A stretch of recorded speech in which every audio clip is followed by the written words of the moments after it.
Antes de Watchmen, antes de Miracle Man, antes de Alan Moore até mesmo pensar em desconstruir os super-heróis, alguém já tinha feito isso. E rindo. Em 1953, uma HQ curta, feroz e aparentemente só humorística desmontou o mito do Superman peça por peça. E fez isso justamente no momento em que se resolvia uma disputa jurídica sobre um suposto plágio do kryptoniano. Hoje, a pauta é Super Duper Man, uma sátira da revista Mad que inspirou Alan Moore a questionar deuses. Roda a vinheta.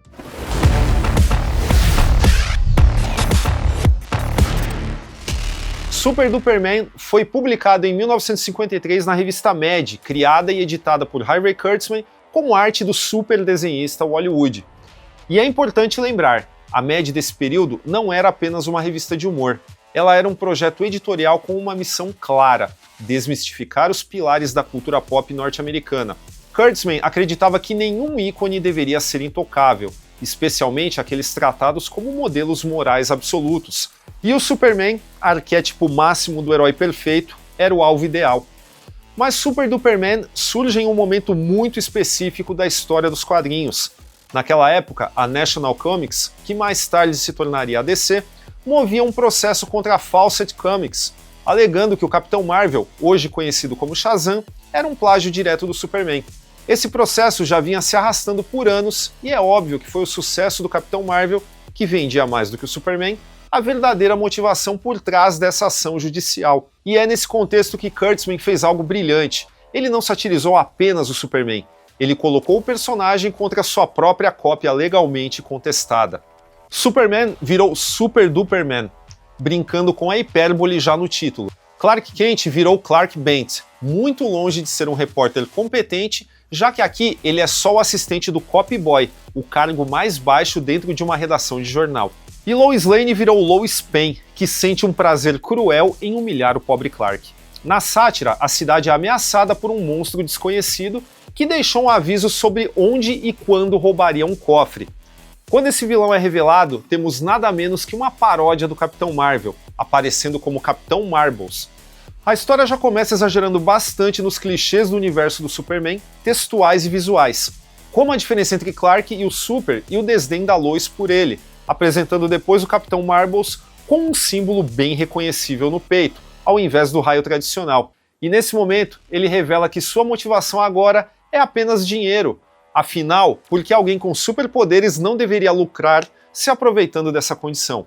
E se você está gostando dessa história, aproveita também agora para já mandar um like aqui para nós e clicar no botão hypar, se possível, para que esse conteúdo alcance mais pessoas.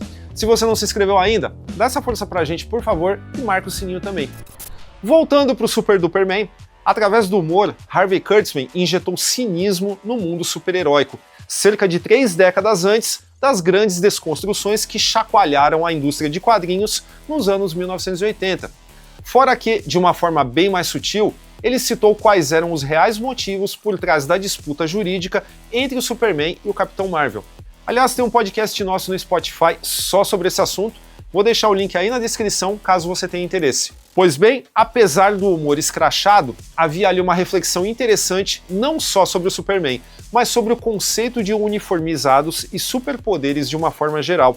O próprio Super Duper Man, ou Clark Bent, não é um modelo de virtude. Em 8 páginas, Harvey Kurtzman e o Wally Wood retrataram um personagem egocêntrico e infantil nas suas motivações, além de humilhado constantemente pelo seu interesse romântico e se contenta em apenas cheirar o perfume da moça. Tudo isso com o propósito de fazer rir, claro, mas um jovem Alan Moore enxergou algo a mais ali. Em determinado momento, ele viu aquilo e pensou que poderia ser uma boa ideia virar totalmente essa chave, deixando o humor de lado e abraçando o naturalismo narrativo. Isso dá origem a nada mais nada menos que a sua aclamada fase no Miracle Man. Não por acaso, um personagem que também tem uma relação bem direta com o Capitão Marvel. Harvey Kurtzman, através de um meio aparentemente inofensivo e inocente, fez uma pergunta: o que acontece quando alguém com poder absoluto não amadurece? Se você já leu Miracle Man, já entendeu que Alan Moore respondeu essa pergunta através do destino do personagem Kid Miracle Man. Super Duper Man é tão importante para esse momento em especial dos quadrinhos, como também na formação do seu autor, que a biografia do Barbudo já começa falando sobre ela.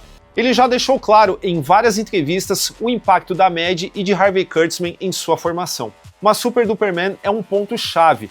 Só parar para pensar que não foi só ele quem pegou essa mesma provocação e removeu o filtro da comédia.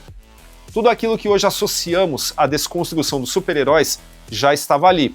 A crítica ao poder absoluto, a suspeita sobre a moral do herói, o desmonte do símbolo e a recusa em tratar o super-herói como figura sagrada. Super Duperman mostrou, antes mesmo do momento chamado de Era de Prata, que, se havia algum problema intrínseco aos quadrinhos de super-heróis, isso nunca teve a ver com o grau de poder dos vilões.